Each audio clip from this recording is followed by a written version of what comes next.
He was heading west, chasing a dream he could barely articulate, a whisper of a promise carried on the desert wind. She was escaping east, running from a past that clung to her like dust, a gilded cage she'd finally broken free from. On the open road, the legendary Route 66, their destinies collided, not with a bang, but with the hiss of a flat tire and the shared silence of a sunset bleeding across the horizon. His name was Leo. A musician with more calluses on his fingers than dollars in his pocket. His old pickup truck was his home, his guitar case, his only constant companion. He was driving toward Los Angeles, convinced that the City of Angels held the key to unlocking the melodies trapped in his soul. Every mile marker was a note in a song he was still writing. A journey fueled by cheap coffee and an unshakable, perhaps naive, optimism. He saw the world in chords and harmonies, a grand composition waiting to be played. Her name was Clara.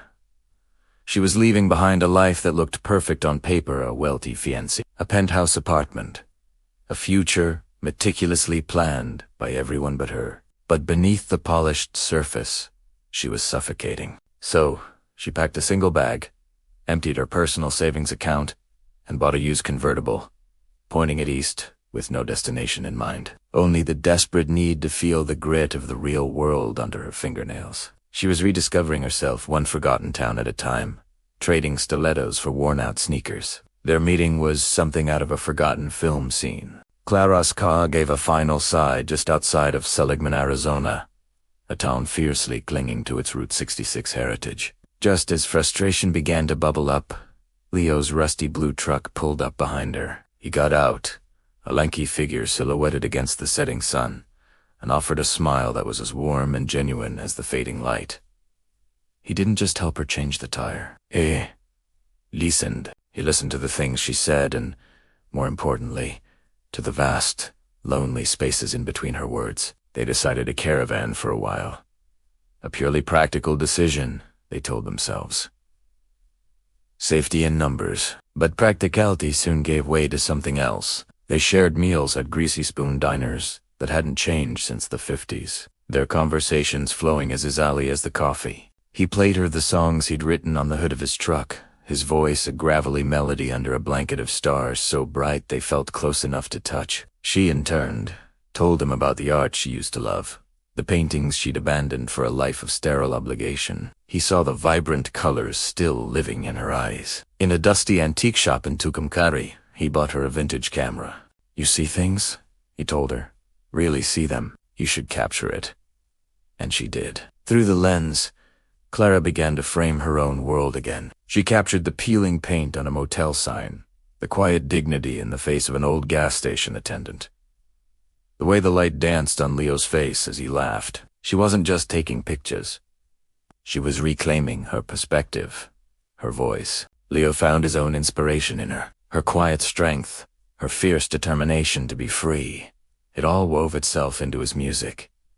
His melodies became richer, his lyrics deeper. He wasn't just chasing a vague dream of fame anymore. He was writing about connection, about finding a home in another person's presence, about the unexpected detours that lead you exactly where you need to be. She was the harmony he didn't know his song was missing. But they rode, by its very nature, forks. They were still heading in opposite directions. The unspoken truth hung in the air between them, as vast and intimidating as the desert sky. In a small town in Oklahoma, the tension finally broke. "I have to keep going east," she said, her voice barely a whisper. "I can't go back. Not to your world. Not to my old one. I need to find my own." Leo's heart ached with a familiar, yet entirely new, kind of pain. "And my whole life, or what's left of it, is waiting in L.A., he replied, his gaze fixed on the endless road stretching west.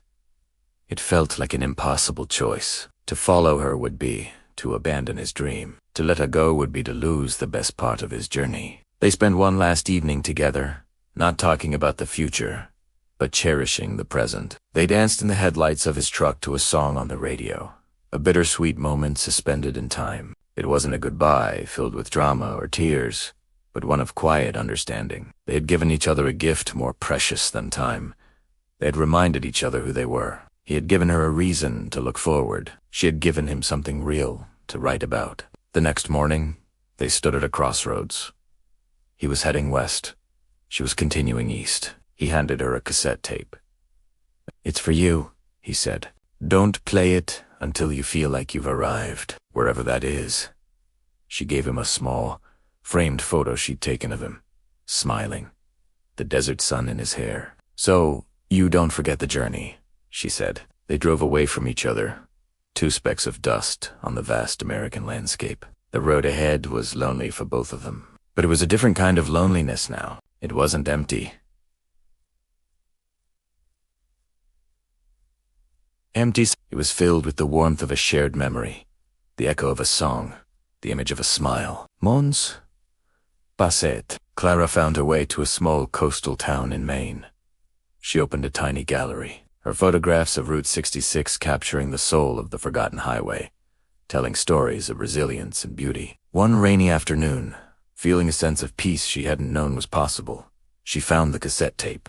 She put it in an old player, and Leo's voice filled the room. It was a song she'd never heard, a beautiful, haunting melody. The lyrics told a story of a man heading west and a woman heading east, and how for a brief, magical time, their paths became one. He sang about finding his true north, not in a city, but in a pair of courageous eyes. Meanwhile, in a crowded bar in Los Angeles, Leo played the final song of his set, the song about the girl in the convertible. The crowd was silent, captivated. A record producer was in the audience that night, and he heard a tooth of raw honesty, the heartbreak, the hope.